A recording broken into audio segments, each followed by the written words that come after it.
Free audio post-production by alphonic.com.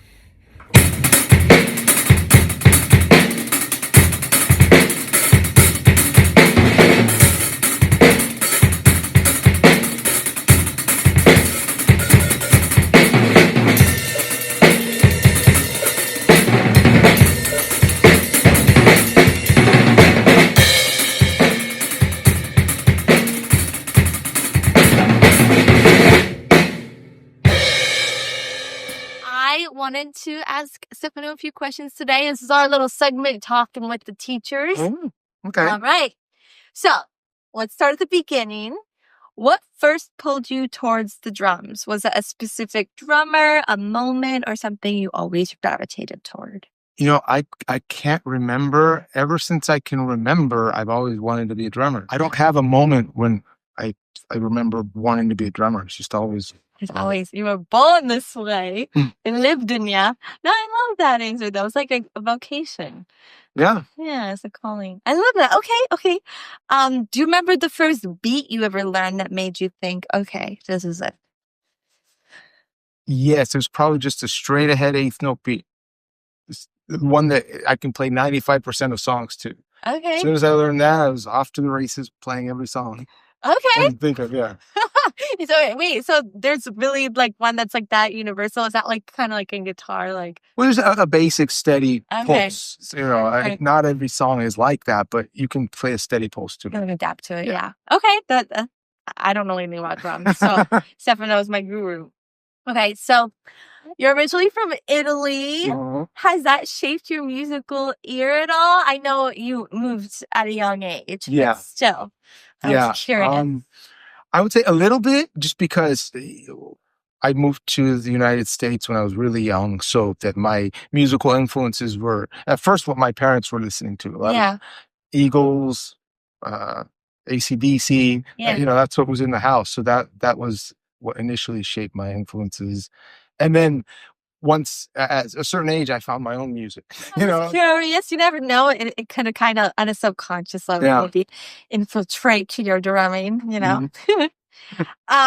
Okay, so moving to Los Angeles is a big shift. And what surprises you about the LA music world? I mean, I moved here a while back. It's 23 years ago now, and my philosophy was always to work hard, and so I've studied everything I could about everything, about music, about the business, about drumming, and so I tried to educate myself as much as I could about the LA music scene, Yeah. even before I got here. So it wasn't like I didn't know anything about it. I knew kind of how it worked. So I don't know if anything is surprising, but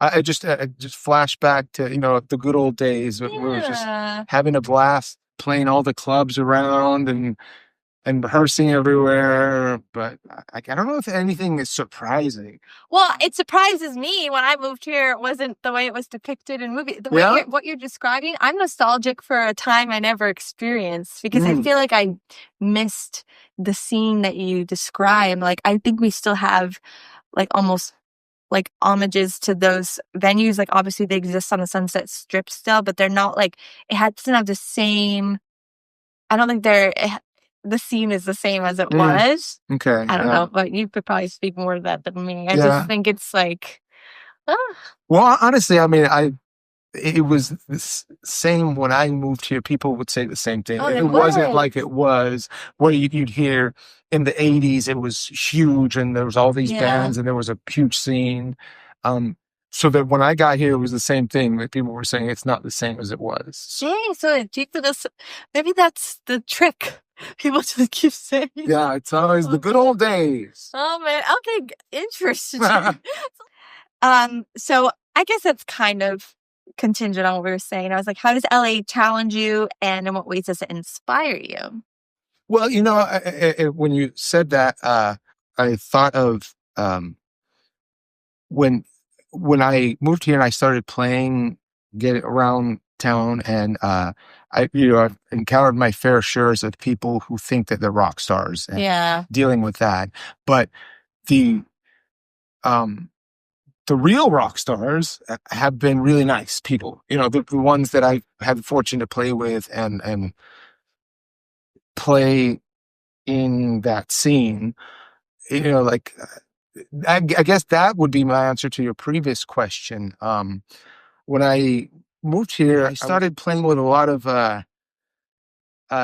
like celebrities' kids who had bands, and just meeting the celebrities. And I don't know, maybe it's because I was playing with their children in a band, but they struck me as really nice people, down to earth people. And so I guess that's the answer that surprised me. Like, no, I think I would hope that to maintain a career, I would hope that you'd be like a good person, right? Or you'd be canceled. Yeah. But, that's secret hope. I think it's true though. Yeah.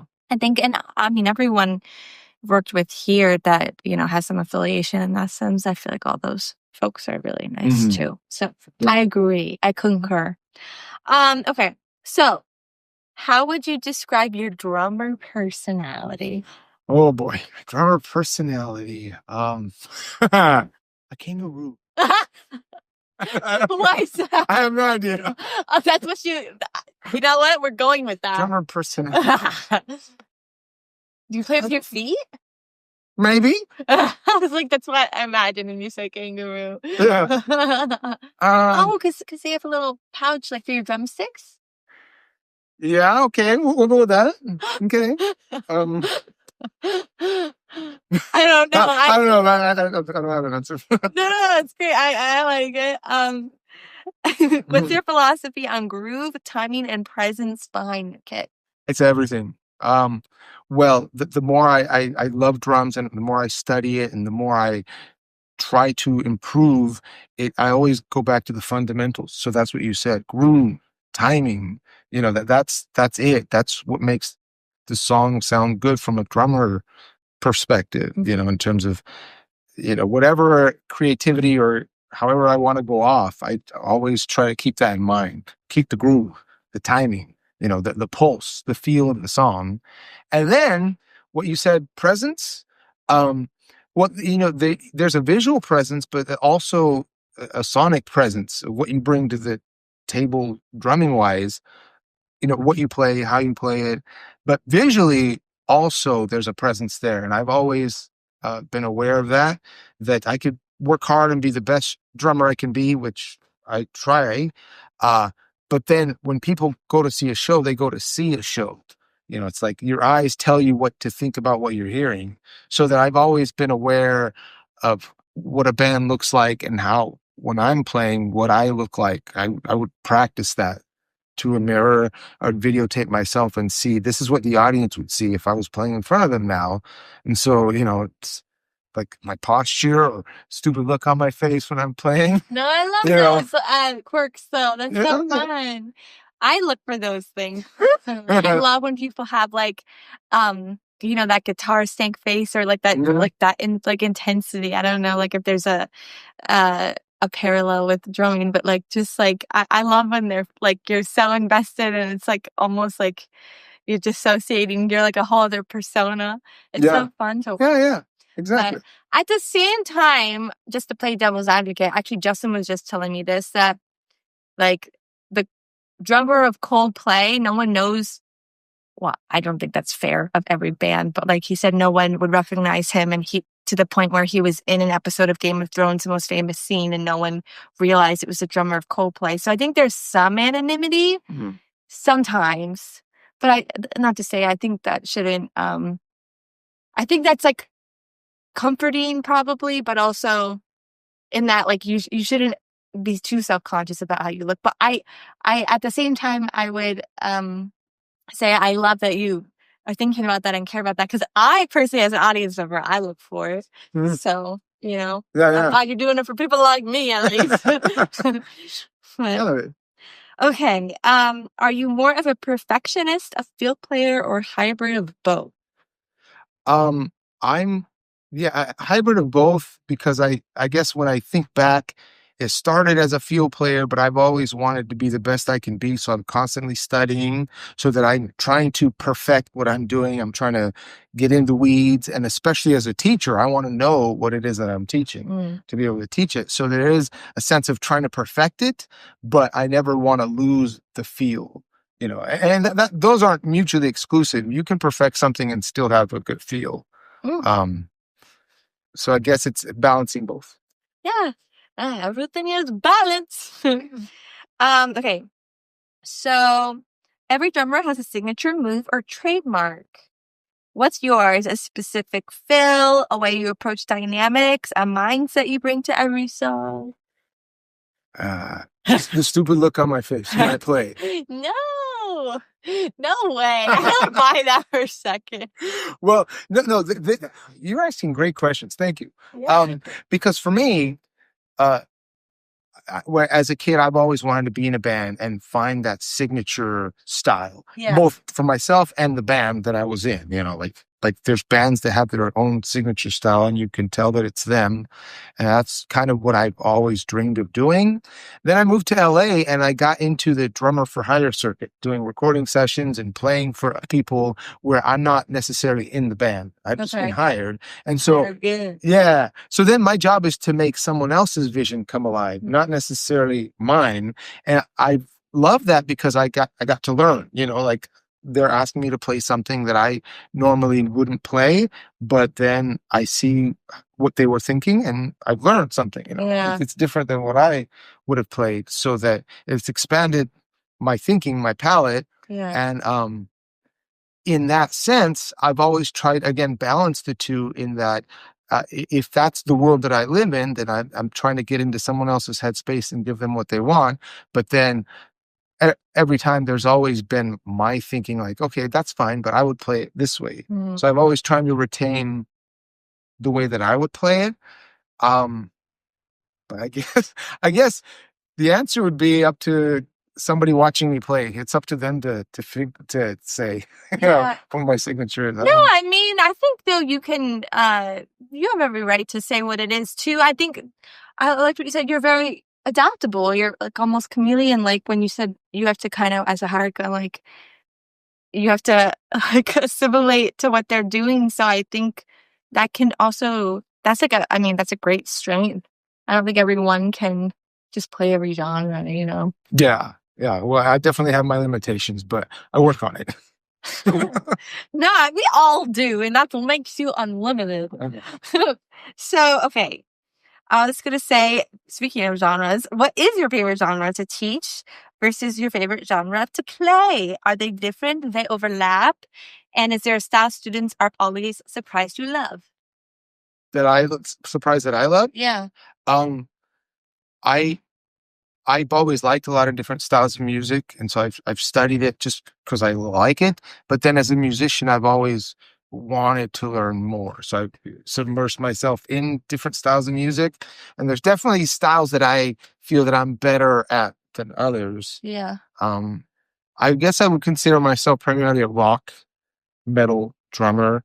I love funk and blues, and then just going down the rabbit trail and studying different stuff like jazz and Afro-Cuban music. Cool. But and I guess most of my students, most of them are want to learn rock stuff, to whatever's popular. But I have some older students that like older music, jazz, blues stuff, which is what I like too. So it works. Yeah, quite the amalgamation. I love it. I got a little bit of everything. Okay, what's your approach to mentoring younger musicians? How do you build their confidence while still pushing them? Well, it starts with getting to know them. Lesson by lesson, you get to know a little bit about them, and kind of like the questions you've asked me, what sparks their interest and why do they want to do this? And then guiding them in that direction, just much like somebody did for me, my teachers, just guiding me towards becoming the drummer they want to be. Yeah. And because I feel like, because I'm still doing it, that I still remember what it was like, and I can guide them not only in how to play the instrument, but what to do with it, in terms of getting into a band and dealing with people and, playing around here and stuff like that. So it's just, there's more to it than just teaching people how to hit a drum. Yeah, you are their mentor. I love that. What do you think makes a great student? Money. No, I'm just kidding. Just kidding. No. Primarily, it's just the love of wanting to learn this thing. It starts with that. It doesn't, because for me, that's where it started. Just the love of, I want to do this. And as a kid, I didn't know how do I do this? I don't know, but I know that I wanted to do it. Yeah. And so in taking lessons and listening to my teachers and just wanting to do it. So, it doesn't have to be perfect, but if you love it and want to do it, you're going to do it. Yeah. And so that's a great student that I see, that they're actually doing it, that they want to do this, that they love it, and we work together. Yeah, you don't want to teach someone who doesn't want to be there. Of course not. I mean, I know. Well, and that's a challenge in and of itself too. Is like, how do I get this person to have some fun and eventually love it? That's awesome. I'm sure you turned some people, converted them, because you're infectious. Have you had a favorite teaching moment? There's a lot of them. I would say I love what I do. I feel fortunate to come and teach, and anytime somebody gets it, and going back to somebody who wants to do this and loves it, and when I see their progress, but when they see their progress, when the light bulb goes off and they see, okay, I couldn't play this 6 months ago, and now I got it. I got the song. Those are the great times where you feel proud and because I remember what that felt like for me. I remember what it still feels like for me when I get something. Yeah, no, that's so cool to see. You know what? Now that you say it, I'm like, that has to be the most rewarding feeling, just like to experience that. Yeah, I love that. Mm-hmm. I was going to say, do you have must-do drills or warm-ups? There's yes. Well, I wouldn't say there must do. I mean, I love all the tried and true books, and I go through them, and but the thing is, I would adapt it to each student individually, and even learning any instrument, there's the fundamentals that everyone needs to learn and practice to get better. And if I have a student who just loves it and is convinced that, okay, I need to do it, so they just do it, and that's awesome. But then not everybody wants to get in the weeds and learn everything about this instrument, and is going to practice a lot.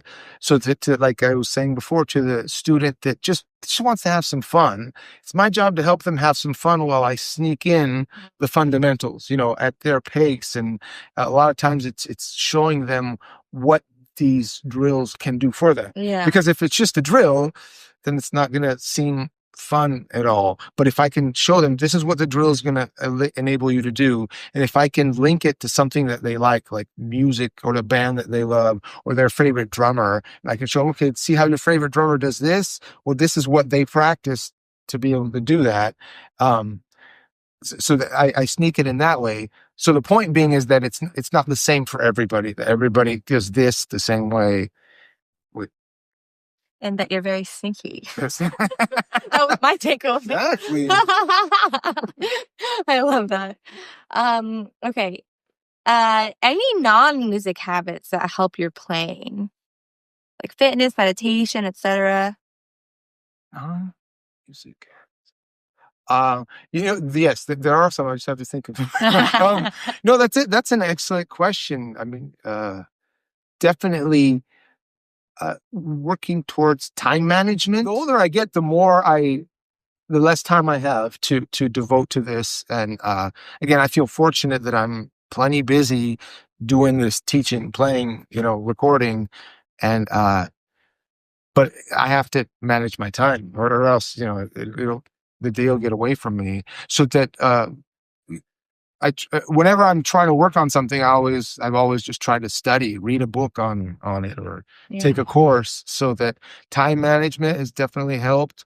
I think there is an aspect to, and I don't know, but living life meaning you could sit and practice all day and become a wonderful musician, but the music is informed by the life you live, so if you go out and live life, which I need to force myself to do a little more, but your experiences, so the non-musical stuff and what you're passionate about in life can relate to how you play in music.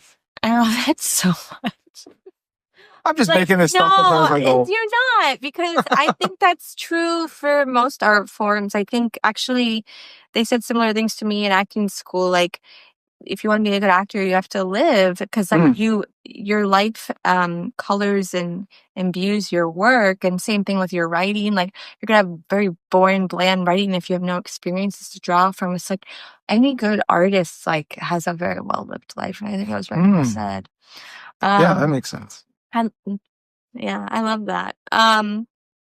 What gear are you currently loving? Favorite kit, cymbals, underrated piece of hardware you think every drummer should own?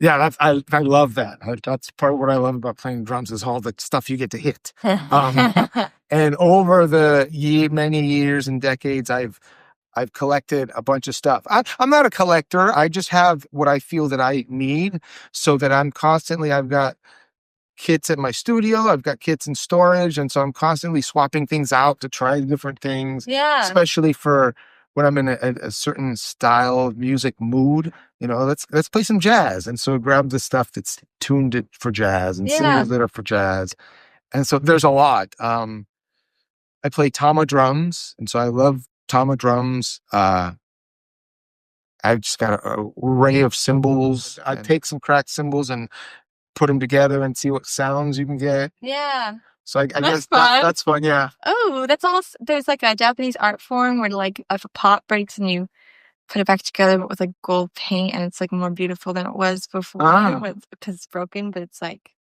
I don't know. I've never heard of someone playing with cracked cymbals. That's cool. I love it. Yeah. I want to hear it now. It probably started for when I was first starting and I couldn't afford cymbals, and I cracked one, so I kept playing.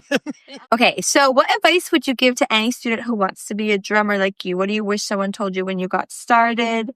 And how do you keep your passion intact during tough phases? Okay. Well, I don't know that anyone needed to tell me this, but the advice would be to just enjoy this journey, because with anything you want to learn, I think humans are creatures of habit. Like, first this is fun, but then when you do something consistently over and over, there can be the tendency to make it feel common. So that along with that, of course, frustration, it's not always easy. You're practicing something and you get frustrated, so that if you learn to enjoy this journey, and part of that is to keep track of your progress, so that you can think back and go, I remember when I couldn't play this, and now I can. And I remember there was a time where all I wanted to do was be able to play this song, and now I can.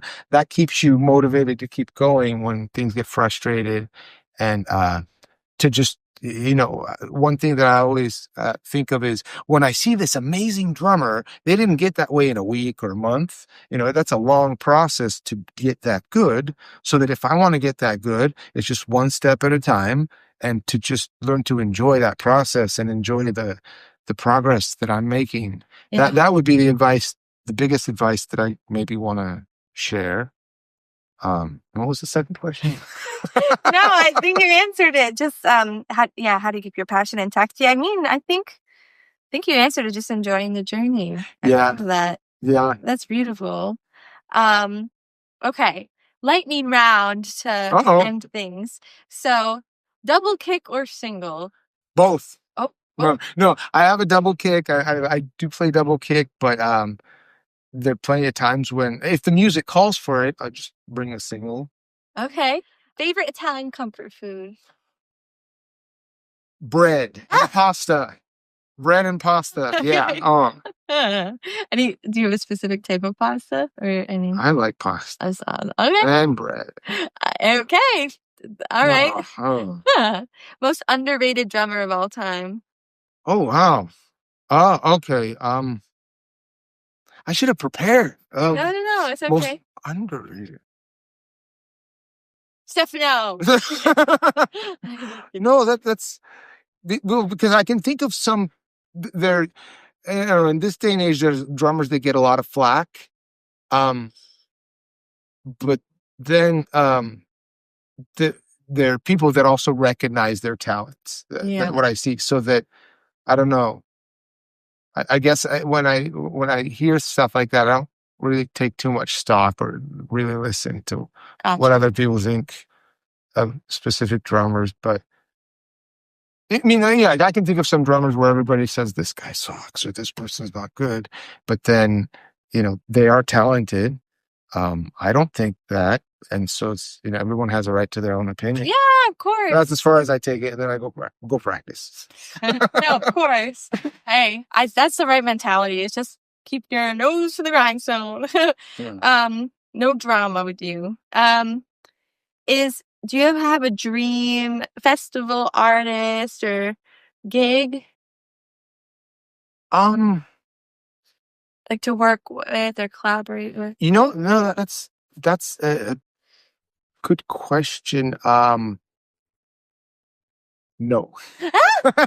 I clearly remember it was 2008 when I decided that I'm officially old, and You're not. no, I decided I was doing tours. I was doing like a couple of tours with different artists, and I just thought back. I don't think that that's the way I want to live my life. Yeah. I mean, I love music and this is all I've ever wanted to do, but I was finding like I'd get hired to do a tour and then all the work at home dries up, and I'd get back and kind of rebuild it, and then I'd get another tour. And just at some point I felt like I'm just kind of spinning my wheels. Let's focus. And I remember thinking I don't love to tour. I remember thinking like a vacation. This is like a fun vacation, but at some point I'm ready to go home. Yeah. And all my friends would live for that. And I just remember thinking, no, that's not me. My friends love to live the life on the road, and I want to go home. I'm like that too. I get that. I'm a creature of habit. Yeah. It's exciting to travel, but it's like, I miss my dad. Right. I'm a little princess. So to that end, I decided, okay, I'm just going to stop touring, or I'm going to stay at home, and that's what allowed me to really work up teaching. Yeah. And start teaching a lot, as well as doing a recording session and still playing locally. So that mindset, it was just, I don't know, I guess it just closed me off to, any, like big artists that might want me, which, it's a dream, but I don't think I would do it. This is your dream. Yeah, that's it. That's beautiful. I don't know. I think that's an underrated answer. I think because everyone is so, and as they should be. Everyone, like, we all have lofty dreams, but like, I love how grounded that is and how real and it's just honest. It's like, this is it. Like, like kind of. There's nothing. I don't want to be like a gypsy on the move all the time. I want to stay grounded and stay stationed, but like still have a very full life of art. So like I think that's possible, and you've shown that. And thank you for taking the time.